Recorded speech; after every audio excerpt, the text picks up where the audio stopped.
Buen día, mi nombre es José Rogelio Álvarez Trejo y el tema que les voy a presentar es análisis del campo electromagnético para la recarga inalámbrica en drones.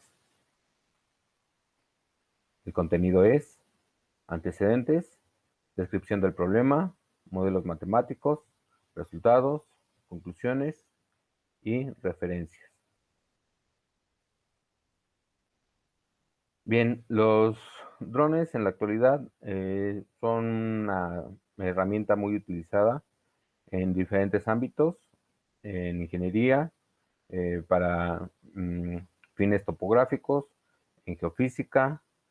eh, Se utiliza mucho también para fines comerciales, recreativos o para vigilancia, entre otras muchas aplicaciones. Sin embargo, tienen un problema. La carga de energía, pues, se tiene que hacer constantemente y es algo que en lo que se está estudiando para hacer más competitivo el uso de los drones en diferentes ámbitos y diferentes eh, aplicaciones. En este trabajo se va a trabajar con inducción magnética y se puede utilizar también microondas. La transmisión de potencia por medio de microondas se hace a través de una antena de una antena transmisora de alta frecuencia hacia una antena receptora llamada rectena, la cual va a convertir la energía de las microondas en una energía capaz de alimentar una batería y recargarla. Y por inducción magnética. La inducción magnética se hace a través de un embobinado y una corriente que va a circular a través del embobinado. Esta corriente tiene que ser variante en el tiempo para producir o generar un flujo magnético, un campo magnético y posteriormente un flujo magnético que pueda alimentar otro embobinado y de esta manera obtener una FEM inducida en un bobinado secundario. Y esto nos sirve para alimentar la batería de un dron y recargarlo. Aquí básicamente tenemos entonces una base donde el dron va a llegar, va a recargar eh, la, la, batería por medio de un campo magnético, el cual va a generarse en una base de recarga donde él puede aterrizar y un circuito va a alimentar la bobina la batería, perdón, en el interior del dron. Esto se realiza en base a un circuito eh, que va a generar y transmitir el campo magnético y otro que va a recibir ese campo y va a ayudarlo a alimentar la batería. En este caso solamente vamos a estar contemplando lo que va a ocurrir en el embobinado. Sin embargo, para hacer la transmisión de un campo magnético se necesita un circuito. En este caso tenemos la parte de alimentación, 120 volts, están contemplando, un, mm, un circuito que va a mantener el voltaje a un cierto nivel, que no esté cambiante, va a cambiarlo a corriente, va a estar trabajando en corriente continua y va a pasar a un circuito integrado, el cual va a aumentar la frecuencia de entrada para tener un mejor paso del campo magnético del bobinado primario al bobinado secundario. Este sería un circuito posible si se quiere realizar eh, los dos circuitos de carga y de recarga. Esta podría ser una opción para alimentar el embobinado primario. Para obtener la solución a cómo se va a comportar el campo magnético, pues necesitamos saber la batería que se pretende recargar. En este caso, estamos contemplando una batería de 7.4 volts, una capacidad de carga de 3600 mAh, dos celdas, se compone de dos celdas esta batería, la cual va a estar alimentada en cada una de las celdas como máximo de 4.2 volts. Y si se quiere hacer una recarga de la batería completa, un voltaje de 8.4 volts en, son los que se le pueden meter a la batería, perdón. una corriente máxima de recarga de 3.6 volts y bueno, el voltaje máximo mínimo que se puede descargar la batería es de 10.5 volts a 3.5 volts por celda y su peso es de 188 gramos. Esto con el fin de estimar el peso que va a incrementarse en base a colocar un embobinado extra a un dron. Por eso se contempla el peso de la batería. La variación de voltaje no tiene que ser mayor de 20 milivolts a la hora de realizar la recarga. Las bobinas a utilizar, la geometría que se está contemplando es utilizar dos embobinados, tanto del lado de transmisión del campo magnético de tipo disco y del lado de la recarga de la batería dentro del dron, otro embobinado de tipo disco. Esto se realiza en base a que no podemos utilizar embobinados como normalmente se hacen en circuitos electrónicos, debido a que aquí tenemos un espacio de aire y de algún otro elemento con el que se realiza la base donde va a aterrizar el dron. Por lo tanto, pues la mejor bobina que se contempla, no en este caso, en muchos de los casos donde se realiza carga inalámbrica, eh, se utilizan embobinados de tipo disco. Y este tipo de embobinado, pues hacen que el flujo de campo magnético sea óptimo de un embobinado al otro. Eh, para la inductancia, tenemos que contemplar el diámetro interno del embobinado, el diámetro externo del embobinado, la separación que hay entre una vuelta y otra, que sería este espacio que tenemos aquí, y el espesor del conductor. Este embobinado tiene que estar dentro de una geometría que se ha elegido de un dron ya establecido en el mercado. Y pues este embobinado no tendría que tener un diámetro mayor a 11 centímetros, la parte externa, debido a la geometría que tiene también el dron. Entonces, la geometría va a estar limitada por las dimensiones de la geometría del dron. La inductancia entonces se va a calcular con esta ecuación, se obtiene del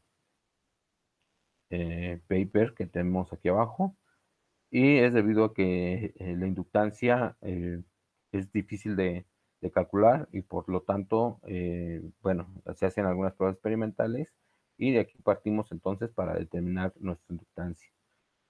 Para eso necesitamos el número de vueltas, el diámetro exterior, la separación que hay entre cada una de las vueltas y el espesor del conductor. El circuito de transmisión. El circuito de transmisión se maneja en ambos lados, tanto de recepción como de transmisión.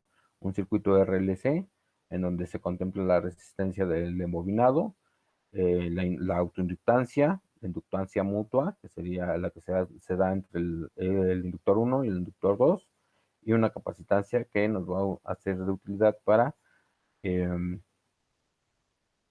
tener nuestra frecuencia de manera óptima para hacer el mejor paso del flujo magnético del embobinado 1 al embobinado 2. Del otro lado del circuito tenemos la resistencia propia de la batería, la resistencia que se contempla del embobinado y el capacitor igualmente para establecer una frecuencia deseada y realizar un buen paso de corriente hacia nuestro circuito de recarga.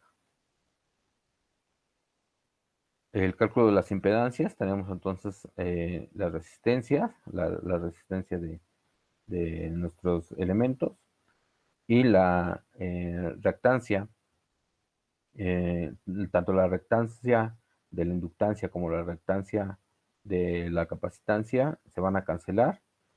De esta manera vamos a tener una frecuencia de resonancia óptima para hacer el mayor paso de flujo magnético de un bobinado al otro. También tenemos entonces la impedancia de nuestro circuito del lado de recepción del campo magnético y bueno, que va a ser de utilidad para la recarga de la batería. Como ya lo dije, pues se van a cancelar entonces las reactancias de nuestro circuito, del inductor y del capacitor. Aquí lo vemos en esta gráfica. La reactancia del capacitor decae, la reactancia del inductor empieza a incrementarse y en la frecuencia de resonancia se cancela tanto la reactancia capacitiva como inductiva, teniendo solamente una eh, impedancia puramente resistiva, teniendo en este punto la corriente máxima eh, que va a producir el campo magnético, que posteriormente va a alimentar por medio del flujo magnético el embobinado de recepción de este para generar una FEM inducida.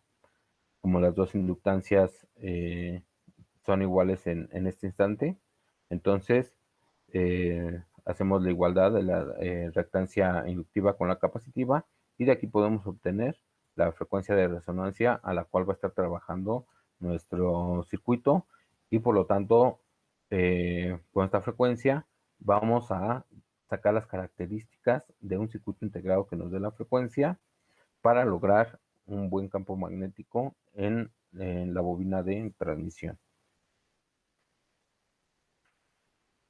Una vez que tenemos, que sabemos qué es lo que necesitamos, pues vamos a obtener nuestro campo magnético a través de las ecuaciones de Maxwell, nuestro campo eléctrico, y pues a partir de aquí vamos a determinar el voltaje que vamos a inducir del lado del secundario, del lado que va a recibir el campo magnético, el flujo de campo magnético, para determinar tanto las inductancias mutuas como las autoinductancias.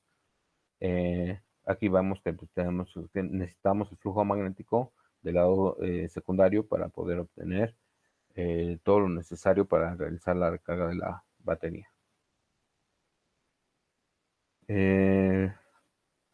Para realizar nosotros los cálculos necesitamos algunos datos. En este caso, tomamos los datos del hierro, del aire, del agua y del vacío. El aire porque pues, es donde vamos a hacer el estudio mayormente. El hierro es para hacer una comparativa, que serían con embobinados que se usan generalmente para transmisión de potencia. Se realizan por medio de hierro y hacer la comparativa de qué tan deficiente es hacer una transmisión de potencia entre el aire y el hierro. Y el agua porque son distintos materiales que en algunos momentos puede contener una base de drones y pues se contempla hacer un análisis completo posteriormente. Entonces necesitamos tanto la permeabilidad magnética como la permeabilidad, la permeabilidad magnética y la permitividad eléctrica. Con estos valores nos metemos a ecuaciones de Maxwell y obtenemos nuestros resultados. Bien, aquí el campo eléctrico, como vemos, empieza a ir decreciendo. La distancia está en metros, es una corta distancia la que alcanza el campo que vamos a generar. Vemos que decae muchísimo más para el aire que para el hierro y pues bueno, también cae mucho para agua. La distancia es corta, pero sí se puede realizar una recarga de una base hacia un dron.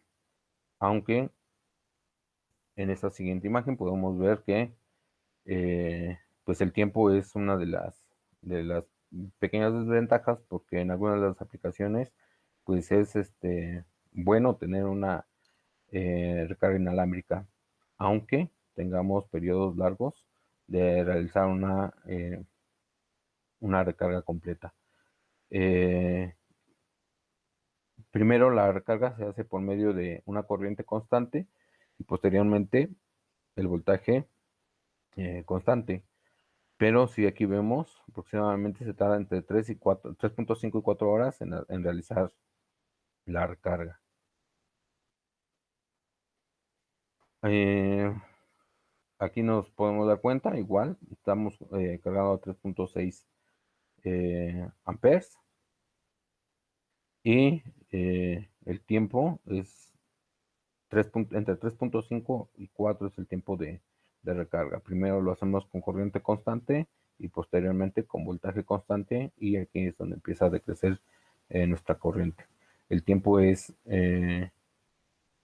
un poco largo, sin embargo, para algunas aplicaciones, pues es de gran utilidad, puesto que se puede llegar a hacer una recarga de manera autónoma por medio de los drones y sin que interceda la mano del hombre en realizar la recarga. Y esto es factible y aparte hace que no se les olvide a los operarios el estar conectando un dron. Ellos solitos pueden llegar a realizar la recarga y pues es útil para algunas aplicaciones en donde no esté constantemente activo el dron.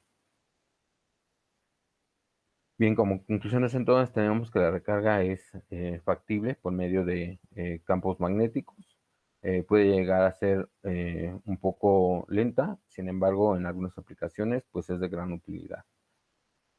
Eh, Otra de las ventajas es que como no hay contacto entre conductores, pues no vamos a producir un cortocircuito o alguna descarga. Eh, Esa sería otra de las ventajas, y dentro de las aplicaciones pues puede llegar a ser de mucha utilidad, puesto que no hay muchas actividades en las que no se requiere que el dron esté constantemente cargado. Puede llegar a tardar algún tiempo en realizar alguna actividad que se le haya encomendado, y por lo tanto se puede estar cargando mientras espera la actividad a la que se va a someter. Y bueno, es totalmente factible la recarga por medios inalámbricos. Estas son mis referencias y pues sería todo de mi parte. Gracias.